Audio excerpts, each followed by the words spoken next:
नमस्कार, मैं नंदिनी सिंह मैं हूं आपके साथ अभिषेक तिवारी और आप देख रहे हैं हमारा खास शो वेस्ट बंगाल फाइल्स। और नंदिनी, आज हम जैसा कि हम अपने शो में हमेशा वेस्ट बंगाल और उससे जुड़े जो बॉर्डर इलाका है यानी बांग्लादेश है, इन सब को लेकर के जो सबसे बड़ी खबर होती है दिन की, उसको हम बताते हैं जी। और वैसे ही नंदिनी, आज जो तीन सबसे बड़ी खबर है, सबसे पहली बड़ी खबर है जो जब से भारतीय जनता पार्टी की सरकार आई है तब से जो घुसपैठी थे खासकर बांग्लादेशी, उनके अंदर बहुत सारा हलचल मच गया है और वो बॉर्डर क्रॉस करके अपने देश अपने वतन वापस जाने की कोशिश कर रहे हैं। लेकिन दूसरी तरफ जो बीजेपी है यानी बांग्लादेश की जो गार्ड है वहाँ पे बॉर्डर पे तैनात है, वो उनको रोक रही है। एक तरीके से ये जो एक नया इन्होंने शुरू किया है, शुवेंदु सरकार ने घुसपैठ को लेकर बहुत अपना एक कड़ा एक वो शुरू किया है, आंदोलन कह सकते हैं, एक तरीके से सख्त निर्देश दे दिए हैं कि जो घुसपैठिए हैं या घुसपैठ जो अब तक होता रहा है पश्चिम बंगाल में, उस पर सख्त से सख्त कदम उठाए जाएंगे और जो कि वो हो भी रहा है। लेकिन इसी चीज़ को लेकर लगातार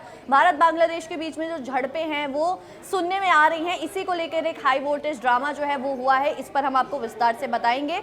बढ़ते अपनी अगले खबर की तरफ। खबर है वो है काकोली घोष को लेकर के। कल दिल्ली में बहुत ही हाई वोल्टेज मीटिंग होती है और ये भी कहा जा रहा है जिस तरीके से बंगाल में विधायकों ने अपना अलग गुट बना लिया और वो साइड लाइन कर दिया अभिषेक बनर्जी को, क्या जो सांसद हैं वो भी कर रहे हैं और ऐसा लग रहा है कर भी देंगे। क्योंकि देखिए जो खबर आई है वो कहना है कि 20 सांसद टीएमसी के सीधा वो लोकसभा अध्यक्ष को पत्र भेज दिए हैं और उनसे मिलेंगे भी और वो एनडीए को समर्थन करने जा रहे हैं। सबसे बड़ी खबर, ब्रेकिंग न्यूज है इस वक्त की। और जो तीसरी बड़ी खबर है वो है अब बंगाल में महिलाओं को 36,000 रुपए मिलने वाले हैं। वो 36,000 रुपए कैसे मिलेंगे, कब मिलेंगे, कौन कौन इसके लिए एलिजिबल है यानी पात्र है, इन सबको हम संक्षेप में विस्तृत में अपने इस शो वेस्ट बंगाल फाइल्स में बताने जा रहे हैं। तो सबसे पहले नंदिनी बात करते हैं कल के झड़प को लेकर। जी, जैसा कि हमने आपको पहले बताया कि घुसपैठ को लेकर लगातार जो है सीमा पर जो तनाव है वो बना हुआ है, लेकिन बीएसएफ जो है वो अपनी तरफ से पूरी कोशिश कर रही है।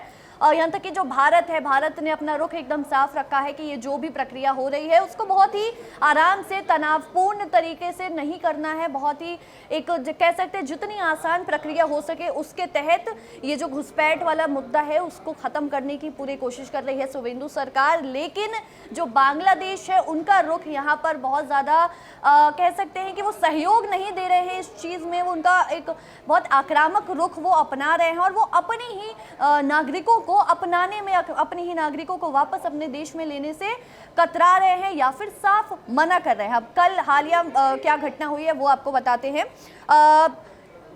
10 बांग्लादेशी नागरिक, आपको आंकड़ा अगर हम बताएं, 10 बांग्लादेशी नागरिक जो ये घुसपैठ का मुद्दा जब से सरकार ने अपना शुरू किया है सख्त एक्शन लेना, उसके डर से जो है 10 बांग्लादेशी नागरिक बॉर्डर पार करने की कोशिश करते हैं और वो नो मैंस लैंड तक पहुंच भी जाते हैं। लेकिन वहां पर जो है बांग्लादेशी गार्ड, बॉर्डर गार्ड्स जो है वो उनको अंदर प्रवेश करने से मना कर देते हैं। वो उन्हें उनके वापस अपने देश वापसी के लिए उनको साफ मना कर दिया जाता है कि हम आपको स्वीकार नहीं करेंगे, आप वापस बांग्लादेश में नहीं आ सकते हैं। और कह सकते हैं कि 69 लगभग 70 घंटे के लिए जो है वो नो मैंस लैंड में बिना किसी सुविधा, बिना किसी खाना पानी के, कह सकते हैं कि वो वहाँ पर तेज धूप आंधी को सरवाइव करते हुए वो वहाँ पर रुकते हैं। इसके बाद भी जो बांग्लादेशी गार्ड बॉर्डर है वो उन्हें अपनाने से मना कर देते हैं। तब थक हार के जो बीएसएफ वाले हैं वो मानवता के प्रति अपने रुख को मोड़ते हुए उन्हें वापस जो है भारत की सीमा में लेके आते हैं। तो इससे अभिषेक क्या कह सकते हैं हम, एक तरीके से जो बांग्लादेश है वो अपने ही प्रमाणित नागरिकों को अपनाने से इतना कतरा क्यों रहा है, या जो और इससे क्या कह सकते हैं कि भारत और बांग्लादेश के जो रिश्ते हैं उनमें और ज़्यादा खटास आने की जो संभावनाएं हैं वो बढ़ जाती हैं। जी बिल्कुल, देखिए ये तो खटास तो आ ही चुकी है, ये चीज़ सब साफ पता चल रहा है कि जब तारिक रहमान अपने पहले विदेश दौरे पे भारत नहीं आते तो साफ समझा जा सकता है कि खटास तो है। और ये जो मामला चल रहा है बॉर्डर पर, जहाँ पर जो बांग्लादेशी घुसपैठी हैं वो अपने वतन वापस जाने की कोशिश कर रहे हैं, लेकिन जो वहाँ पे बीजेपी है वो उन्हें रोक रहे हैं। और क्यों रोक रही है? उनका कहना है कि नहीं, ये इंडियंस हैं, इनको हम अपने देश में वापस नहीं जाने देंगे। और नंदिनी, यहाँ पे एक चीज़ और है कि सिर्फ बीजेपी नहीं रोक रही है, बल्कि ये भी रिपोर्ट्स आई है कि वहाँ के लोकल्स लोग हैं वो भी रोक रहे हैं। उन्होंने भी खदेड़ दिया है उनको वापस बॉर्डर पर। जी बिल्कुल, देखिए, और इसके बाद नंदिनी ने बताया कि फिर बीएसएफ ने इनको सेंटर भेजा जहाँ पे सारे घुसपैठी हैं, और यहाँ पे ये कहा जा रहा है कि अभी तक 5,000 से ज़्यादा शुभेंदु अधिकारी ने बताया है कि जो लोग हैं बांग्लादेशी हैं उनको डिपोर्ट कर दिए हैं उनके देश में। और जिस तरीके से ये किया जा रहा है खासकर बॉर्डर पर, ये बिल्कुल ही सरासर गलत है। बिल्कुल सरकार अब दूसरे तरीके से डिप्लोमेटिक थ्रू इन चीज़ों को लेगी।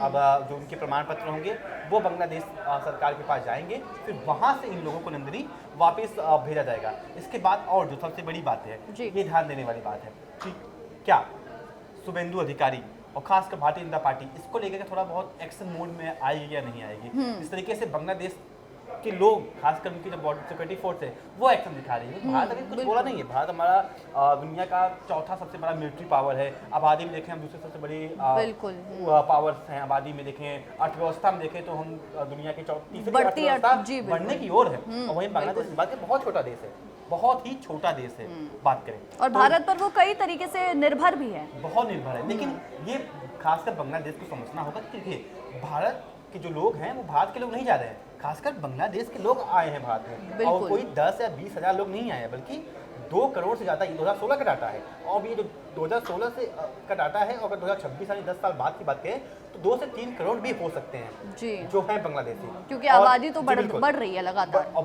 बाकी जो ये घुसपैठी हैं जो इस समय डर के जा रहे हैं अपने देश वतन, तो ऐसा कोई नहीं सरकार जबरदस्ती भेज रही, नहीं, उनका पूरा जांच हो रहा है भाई। आप डॉक्यूमेंट दिखाइए, पूरा वेरिफिकेशन हो रहा है, सब कुछ हो रहा है, फिर सरकार ऐसे भेज रही है। और जिस तरीके से ये कायराना हरकत कर रही है बांग्लादेशी गवर्नमेंट और जो उनके सिक्योरिटी गार्ड हैं, वो सरासर गलत है। और जो दूसरी खबर इस पर और मैं ऐड ऑन करना चाहूँगा, जो बीजीपी है, जो खासकर बांग्लादेश के बॉर्डर पे जो सिक्योरिटी फोर्स रहती है, उन्होंने नंदनी तैनाती बढ़ा दी है। जहाँ एग्जाम्पल एक टाइम होता था, मैं एग्जाम्पल दे रहा हूँ, एग्जैक्ट आंकड़ा मुझे भी नहीं पता है, जैसे 1000 लोग रहते थे, आज वो 2 गुना हो गया है। यानी चारों तरफ से जो बीजेपी है वो बॉर्डर पे आ चुकी है, जो उनके फोर्स हैं कि हाँ कोई भी भारत से बांग्लादेश में ना आ पाए, इस तरीके से दे सकती है। और अमित शाह, प्रधानमंत्री नरेंद्र मोदी और शुभेंदु अधिकारी का साफ कहना है कि जो भी घुसपैठी हैं उनको अपने वतन, अपने देश जाना पड़ेगा। बिल्कुल। और इस एक तरीके से कह सकते हैं कि ये जो तरीका अब बांग्लादेश सरकार, बांग्लादेश के जो सिक्योरिटी गार्ड्स हैं वो अपना रहे हैं, इस पर जो भारत है वो एक सख्त कदम भी अपना सकता है या उठाने की ओर बढ़ सकता है, क्योंकि भारत हमेशा से ये चाहता था कि ये जो भी प्रक्रिया है वो एक सहज तरीके से बिना तनाव के आराम से संपन्न हो जाए। जो बांग्लादेशी घुसपैठे हैं उनमें कोई डर ना बना रहे, वो आराम से अपने देश वतन वापसी जो है वो कर पाए। लेकिन बांग्लादेशी जो है वो अपने ही नागरिकों को अपनाने से यहाँ पर मना करता हुआ दिख रहा है। और अब आगे इस चीज़ में, इस प्रक्रिया में और क्या बड़े कदम बांग्लादेश या भारत उठा सकता है, इस पर हमारी नज़र लगातार बनी रहेगी। आपको इस बारे में और अपडेट्स देते रहेंगे। आगे आते हैं अपने अगले विषय पर। तृणमूल कांग्रेस की, जैसे कि अभिषेक ने बताया कि ऐतिहासिक बगावत जो है वो यहाँ पर देखने को मिल रही है। जब से टीएमसी की हार हुई है तब से जो उनके पार्टी के सांसद हैं, जो उनके पार्टी के सदस्य हैं, वो अलग थलग हो गए हैं बहुत ज़्यादा। और ममता बनर्जी और खासकर अभिषेक बनर्जी के खिलाफ एक आक्रोश जो है वो देखने को मिल रहा है, चाहे वो जनता के अंदर आप कह लें या चाहे वो पार्टी के ही सांसदों के अंदर कह लें। और एक तरीके से एक नई जो है रोज़ नए खुलासे किए जा रहे हैं अभिषेक बनर्जी को लेकर। कल जैसा कि मैंने अपने एपिसोड में बताया था कि जो टीएमसी के सांसद हैं उन्होंने ये तक कहा था कि उन्हें ज़बरदस्ती जो है उनसे बोला जाता था कि अभिषेक बनर्जी हैं, उनके सम्मान में खड़े होकर तालियां बजाइए, या उनके सम्मान में आपको मतलब जो भी उनको बोला जाता था वो उनको करना पड़ता था। तो इस वजह से जो है वो सांसदों का ज़्यादा गुस्सा जो है हम देख सकते हैं एक तरीके से अभिषेक बनर्जी की तरफ है। और ममता बनर्जी को अभी भी लेके वो लोग, उनका यही कहना है कि उनको वो हमेशा से एक सलाहकार रही हैं और वो हमेशा से उनका आदर सम्मान करते आए हैं। तो इस विषय में जो है आपको बताएं, पश्चिम बंगाल विधानसभा में जब जैसा कि बताया करारी हार हुई है, उसके बाद से लोकसभा स्पीकर हैं ओम बिरला, उनके पास जो है 28 में से जो 20 सांसद हैं उन्होंने एक जो है अपना एक पक्ष रखा है कि लोकसभा के अंदर सांसद के अंदर जो है उनको एक अलग सीटिंग दी जाए। इस मुद्दे पर अभिषेक और आपको विस्तार से बताना चाहेंगे। देखिए, जिस तरीके से महाराष्ट्र में हुआ था नंदिनी, शिवसेना के साथ और एनसीपी के साथ, ठीक उसी प्रकार से अब दिख रहा है पश्चिम बंगाल के अंदर और खासकर टीएमसी के अंदर। आपने एक नाम लिया, अभिषेक बनर्जी। पिछले कई वर्षों से वो टीएमसी के एक रीढ़ की हड्डी है पार्टी की, क्योंकि जो बड़ा फैसला होता था वो उनका होता था, क्योंकि जो ममता बनर्जी थी वो बंगाल देखती थी, लेकिन जो पार्टी के अंदर जो फैसला होता था वो अभिषेक बनर्जी देखते थे जी। और अभिषेक बनर्जी युवा नेता अपने आप को कहते हैं, और युवा है भी, उनकी एज अभी बहुत ज़्यादा है नहीं, लेकिन जिस तरीके से वो एक कहा जाए तानाशाही किया करते थे कि उनके हिसाब से ही सब कुछ पार्टी में हुआ। जी। और जो सीनियर लीडर थे वो काफ़ी नाखुश थे, क्योंकि ऐसे बहुत सारे लीडर थे जो जिनकी उम्र है 60 साल के ऊपर, 70 साल के, बहुत सारे ऐसे नेता हैं, और आज क्या हुए अभिषेक बनर्जी, वो उनको सिखा रहे हैं कि क्या करना है क्या नहीं करना है। जी। इसको लेकर के जो सीनियर लीडर्स हैं वो काफ़ी नाखुश थे। जैसा कि आपने बताया, जो कोकिला घोष सांसद हैं, ये 20 सांसद के साथ ओम बिरला को पत्र लिख के भेज दिया है, उनसे मीटिंग होने वाली है और उनका मांग है कि हमें अलग, और हम एनडीए को सपोर्ट करने जा रहे हैं, यानी यही टीएमसी 2 भागों में टूट जाएगी। यानी अब जो टीएमसी जो जिसको लीड कर रहे थे अभिषेक बनर्जी और ममता बनर्जी, उनसे हट जाएगी। यानी जिस तरीके से हुआ शिवसेना के साथ, 2 शिवसेना बन गई, 2 एनसीपी बन गई, शरद पवार की अलग एनसीपी थी और उनकी अलग थी, उसके बाद उद्धव ठाकरे की अलग थी और शिंदे की अलग थी। तो इस हिसाब से 2 गुट बनने वाला है, खासकर टीएमसी के अंदर। एक तो विधायकों ने सीधा साफ कर दिया, और रीतभर बनर्जी जो कि लीडर ऑफ अपोजिशन है बंगाल के अंदर, वेस्ट बंगाल के अंदर जो वहाँ पे असेंबली है, और ठीक उसी प्रकार अब सांसदों के साथ होने जा रहा है। और सांसद 20 सांसद हैं। देखिए, 2/3 बहुमत चाहिए। एक दल बदल कानून था जिसके तहत अगर कोई भी सांसद हो पार्टी से छोड़ जाए, तो कोई पूरी पार्टी अगर छोड़ रही है तो उसमें 2/3 बहुमत चाहिए। इसके लिए यानी 19 सांसद जरूरी है, लेकिन टीएमसी के पास एक सांसद ज्यादा है, 20 सांसद है, तो आसानी से ये कहा जा रहा है, और आराम से जो है ये टीएमसी सांसदों में भी टूट गई है। अब खासकर जो सांसद थे वो भी अब अभिषेक बनर्जी और ममता बनर्जी से पूरी तरीके से अलग हो चुके हैं, और वो अपना पूरा समर्थन देने जा रहे हैं एनडीए को, यानी जो सरकार में है प्रधानमंत्री नरेंद्र मोदी की सरकार को पूरी तरीके से फुल सपोर्ट देने जा रही है। एक तरीके से कह सकते हैं कि अभिषेक बनर्जी इकलौते वो कारण है, उनकी वजह से जो है टीएमसी जो है या ममता बनर्जी की पार्टी का वजूद बहुत ज़्यादा खतरे में पड़ चुका है, एक तरीके से अब खत्म होने की कगार पर आ चुका है। जो दिल्ली में वो बैठक कर रही थी और इधर उनकी पार्टी जो है वो टूट चुकी थी, कह सकते हैं। रिपोर्ट के मुताबिक कि जो कोकिला घोष के नेतृत्व में अलग गुट की बीजेपी नेता और केंद्रीय मंत्री भूपेंद्र यादव घर पे बैठक हुई। देखिए, जैसे समर्थन की बात करो, देखिए कि बैठक कहाँ पे हुआ, भूपेंद्र यादव जो कि बीजेपी के कद्दावर नेता हैं, बड़े नेता हैं, उनके घर पे ये होता है। उसके बाद रीतभर बनर्जी ने समाचार एजेंसी एएनआई से बात करते हुए कहा कि मुझे पता चला है कि 20 सांसदों ने हस्ताक्षर किए हैं, लेकिन वास्तव में 2/3 से भी अधिक सांसदों ने हस्ताक्षर किए हैं। उन्होंने ऐसा क्यों किया ये मैं ठीक नहीं कह सकता, लेकिन तानाशाही के खिलाफ आवाज़ उठ रही है और लोकतंत्र के लिए यह काफ़ी अहम है। ये देखिए लाइन, ये बयान बहुत कुछ कहती है। तानाशाही, जैसा मैंने पहले बताया, क्योंकि जो भी सीनियर लीडर थे, सीनियर नेता थे, वो बिल्कुल ही नाखुश थे। क्यों नाखुश थे? तानाशाही, क्योंकि ये लोकतंत्र है, ये बहुमत है, यहाँ पे जो भी होगा वो बहुमत के हिसाब से होगा। कोई एक नेता, कोई एक लीडर जो भी चाहे वो नहीं करवा सकता। वो कोई राजकुमार नहीं है या कोई क्राउन का शासन नहीं है, राजा कोई राज नहीं कर रहा है कि जो राजा जो कह देगा वो जनता मान जाएगी, नहीं। ये लोकतंत्र है, और जो बहुमत यानी फैसला करेगी वो सरकार को मानना होगा और जनता को भी मानना होगा। और ठीक उसी प्रकार से सीधा रीतभर बनर्जी तो लीडर ऑफ अपोजिशन है, और दिल्ली के अंदर भी ये हो चुका है, और अब ममता बनर्जी की पार्टी उन्हीं के हाथ से जा चुकी है।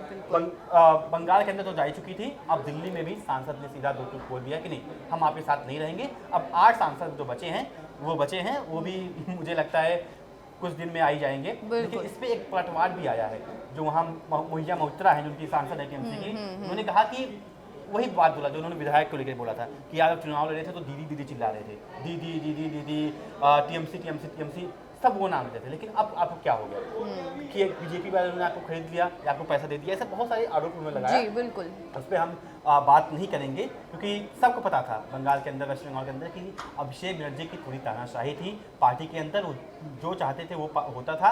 ऐसे लीडर ऑफ अपोजिशन जो बने थे वो उन्हीं के हिसाब से बने थे, जो इनको निष्कासित कर दिया गया था रीतभर बनर्जी को।